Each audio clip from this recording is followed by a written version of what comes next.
Conquérir le toit du monde, admirer malgré le danger ce que peu d'hommes ont contemplé, le sommet de l'Everest balayé par les vents, où l'oxygène manque et le froid paralyse, n'a jamais attiré autant d'alpinistes. Jusqu'à créer sur ces pentes certains jours ces files d'attente. Qu'est-ce qui pousse les êtres humains, malgré les risques, à s'y aventurer? À plus de 8000 mètres d'altitude, c'est la zone de la mort.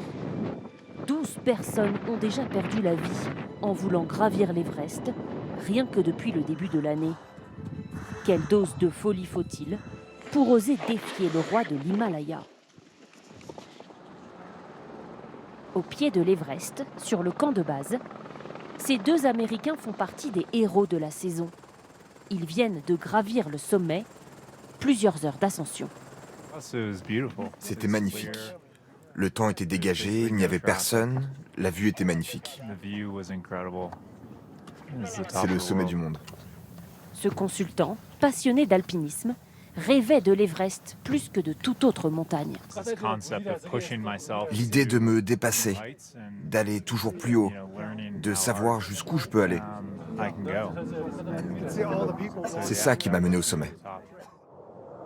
Cet exploit, cet autre alpiniste, un Français, vient lui aussi de le réaliser. Bonjour Alistair. À seulement 18 ans, Alistair Mackenzie vient ainsi de battre un record. Il est le plus jeune Français à avoir gravi l'Everest. Vous étiez combien? Je me sens bien après cette ascension. Cette vue, cette sensation de liberté, d'être là-haut, c'est magique. Pour arriver au sommet, il dit n'avoir été mu que par une envie commune à tous les grimpeurs, celle de se dépasser, de tester ses limites. Le dépassement de soi, c'est vraiment de voir est-ce que notre corps il va pouvoir aller là-bas, est-ce que notre mental va pouvoir nous faire monter ou est-ce qu'il va pouvoir nous faire descendre. On apprend vraiment beaucoup de choses sur nous-mêmes, sur monter, et je pense que c'est pour ça que beaucoup de gens tentent le sommet. Ces prouesses n'existeraient pas sans les Sherpas. Ce sont eux qui accompagnent les grimpeurs au sommet. Sonam Pinjo a déjà atteint 4 fois avec des clients le point culminant de la Terre et il n'a que 29 ans. Pour lui, en plus d'une excellente forme physique, la première des qualités pour arriver en haut, c'est l'optimisme à toute épreuve. Il faut toujours rester positif.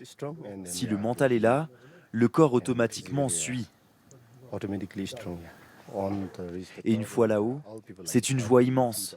Vous voyez tout le monde à vos pieds. À travers cette ascension de tous les dangers, les alpinistes du monde entier viennent prouver qu'il n'existe à la surface de la Terre de points trop hauts que l'homme ne puisse atteindre.